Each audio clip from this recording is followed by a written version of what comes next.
Welcome to another lecture of BA. मैं डिम्पल कच्ची और आज हम लोग बात करने वाले हैं कि भाई डिफरेंस क्या है, what is the difference between the business, profession और एम्प्लॉयमेंट। सबसे पहले हम लोग देखते हैं कि भाई नेचर ऑफ वर्क, उसका नेचर ऑफ वर्क क्या है। यहाँ पर बिजनेस की अगर हम लोग बात करें तो गुड्स एंड सर्विसेज एक्सचेंज होते हैं ताकि उससे हमें मुनाफा हो। उसके बाद प्रोफेशन की अगर हम लोग बात करें तो वहाँ पे पर्सनल एंड बिजनेस सर्विसेज होती है जो उसके रिटर्न में हमें फीस मिलती है। और एम्प्लॉयमेंट की अगर बात करें तो यहाँ पे जो वर्क होता है as per the rules and regulations और योर कॉन्ट्रैक्ट और एग्रीमेंट। उसके बाद क्वालिफिकेशंस, तो भी बिजनेस है तो यहाँ पे कोई भी क्वालिफिकेशंस की रिक्वायरमेंट एज सच नहीं होती। अगर प्रोफेशन की बात करें तो yes, qualification is must, you have proper knowledge as well as you have proper skill for that. उसके बाद अगर हम लोग बात करें एम्प्लॉयमेंट तो वहाँ पे जो आपकी जॉब है as per the nature of job, जिस तरह की आपकी जॉब है उस तरह की क्वालिफिकेशंस वहाँ पे रिक्वायरमेंट रहेगी। उसके बाद है रिवॉर्ड ऑफ रिटर्न, तो यहाँ पे हमें जो भी मिलता है उसे हम प्रॉफिट कहते हैं।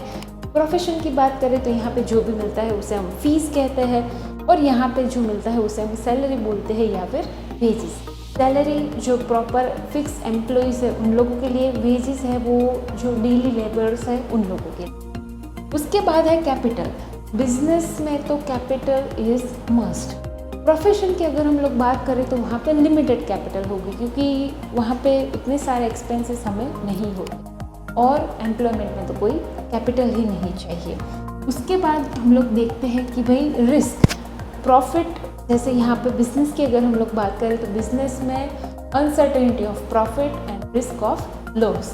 यहाँ पे आपको थोड़ा सा सर्टेन अमाउंट ऐसी होती है जो आपकी रिसीव भी हो सकती है, शायद नहीं भी, और यहाँ पे कोई रिस्क नहीं होता। जिस तरह का कॉन्ट्रैक्ट है, आपका एग्रीमेंट है, उस हिसाब से आपको आपकी सैलरी और वेजेस मिल जाएगा।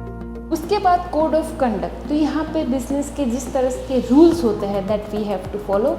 यहाँ पे उन लोगों की जो प्रोफेशनल बॉडीज़ है, प्रोफेशन में क्या क्या आता है, जैसे डॉक्टर्स है, लॉयर्स है, सीए है, तो सीए की अगर प्रोफेशनल बॉडी क्या है, ICAI, ठीक है, तो उसके अंदर जितने भी रूल्स आते हैं that CA has to follow. और यहाँ पे आप लोगों का जो एग्रीमेंट में रूल हुआ है, जो कॉन्ट्रैक्ट पे रूल है या फिर बिजनेस का कोई भी रूल्स है that you have to follow. उसके बाद आता है ट्रांसफ़र ऑफ ऑनरशिप। तो बिजनेस है तो यहाँ पे ऑनरशिप ट्रांसफ़र करना पॉसिबल होगा।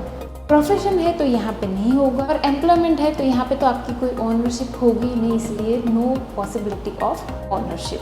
प्रोफेशन की अगर हम लोग बात करें तो सबसे पहले देखेंगे कि भाई प्रोफेशन की डेफिनेशन क्या है। तो जहाँ पे स्पेशलाइज्ड स्किल है, नॉलेज है, ट्रेनिंग है और प्रोफेशनल एजुकेशन है, उसे हम लोग बोलते हैं प्रोफेशन। ठीक है, प्रोफेशन की बहुत इजी डेफिनेशन है, आप लोग को याद रखना है। या ये क्या है, बेसिकली इंडिपेंडेंट एक्टिविटी है। जैसे सीए है तो वो अपनी तरह से काम करता है। हाँ, कई बार ऐसा भी होता है कि वो किसी के अंडर भी काम कर सकता है, पर नॉर्मली क्या होता है, जो सीए होते हैं या फिर डॉक्टर्स है, लॉयर्स है, वो इंडिपेंडेंट काम करते हैं। और यहाँ पे क्या है, it can also be used for employment. ठीक है, जैसे अगर कोई डॉक्टर है तो वो अपना अलग से क्लिनिक भी खोल सकते हैं या किसी हॉस्पिटल के अंदर भी वो काम कर सकते हैं। इसके बाद हम लोग देखते हैं कि भाई प्रोफेशनल्स में दूसरा क्या आएगा, प्रोफेशन में आएगा कि भाई ये कोई मैन्युफैक्चरिंग प्रोसेस नहीं है। देखिए, वो कोई मैन्युफैक्चर नहीं करता कि हाँ आज मैंने ये मैन्युफैक्चर किया है, आज मैंने ये प्रोडक्ट किया है, नहीं, ये कोई भी मैन्युफैक्चरिंग प्रोसेस से एसोसिएट नहीं है। और यहाँ पे क्या है, उसे कौन से रूल्स फॉलो करने होंगे जो उसकी प्रोफेशनल बॉडीज़ है। जैसे लॉयर्स है तो उसे बेसिकली जो कोर्ट के रूल्स होते हैं, ठीक है, जैसे सीए है तो ICAI के रूल उसे फॉलो करने पड़ते हैं। उसके बाद अगर हम लोग बात करें तो एम्प्लॉयमेंट सिंपल मीनिंग जॉब। आप कहीं पे भी काम करते हो, उसके लिए आपको जो सैलरी और वेजेस मिलती है उसे हम लोग एम्प्लॉयमेंट के नाम से जानते हैं। It is an economic activity performed in return for a fixed salary और wages। अगर आप वर्कर है तो wages, एम्प्लॉय है तो salary, where work is assigned as per the contract। तो यहाँ पे क्या है, आपको अपने कॉन्ट्रैक्ट या फिर एग्रीमेंट में जिस हिसाब से आपको वर्क दिया है that you have to do, you have to finish, उसके बाद आपको अपनी फिक्स्ड सैलरी मिल जाएगी। और फॉर एग्जांपल जैसे टीचर है, कोई गवर्नमेंट एम्प्लॉय है एंड मैनी मोर। उसके बाद देखते हैं कि भाई ये डिपेंडेंट एक्टिविटी है। अगर आप कहीं पे जॉब करते हो तो आपका वहाँ पे रिक्वायरमेंट होगी तो आप वहाँ पे जाओगे और तो आप जॉब करोगे, अदरवाइज नहीं। सो इट्स डिपेंडेंट है। और यहाँ पे फिक्स सैलरी और वेजेस मिलता है आफ्टर दी वर्क, कि आप कोई भी काम करते हो तो उसके हिसाब से आपको जो स्पेशल आपकी अमाउंट जो फिक्स की गई हुई है उसके हिसाब से आपको अपना अमाउंट मिलता है। और यहाँ पे कोई भी कैपिटल इन्वेस्टमेंट की ज़रूरत नहीं होती, because you are doing job, आपको सैलरी मिलती है। यहाँ पे आप लोगों की कोई भी कैपिटल की रिक्वायरमेंट नहीं होती। नेक्स्ट आता है कि भाई यहाँ पे जो कॉन्ट्रैक्ट डील होती है उसके हिसाब से आपको काम करना पड़ता है। जैसे यहाँ पे आपकी एक रूल बुक हो, अगर आप कॉन्ट्रैक्ट बेसिस पे हो, अगर आप एग्रीमेंट बेसिस पे हो तो वहाँ पे आपको एक rules that you have to follow, उसके हिसाब से आपको अपना काम करना पड़ता है।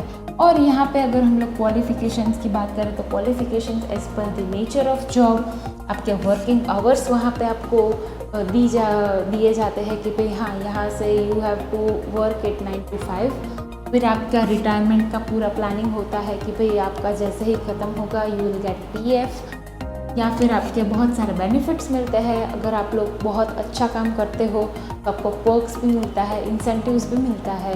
तो यहाँ पे बहुत सारी ऐसी अलग अलग ऑफर्स होती है जो आपको यहाँ पे मिलती है। तो सो फार यहाँ पे आप लोगों का ये लेक्चर ख़त्म होता है। मिलते हैं नेक्स्ट लेक्चर में। Till then bye bye. Specialise skill knowledge. क्या बोल रहे हो? बच्चे YouTube के वीडियो देखने से अच्छा Instagram पे जाते हैं फ्रेश होने के लिए, और तब भी मुझे फॉलो नहीं करते।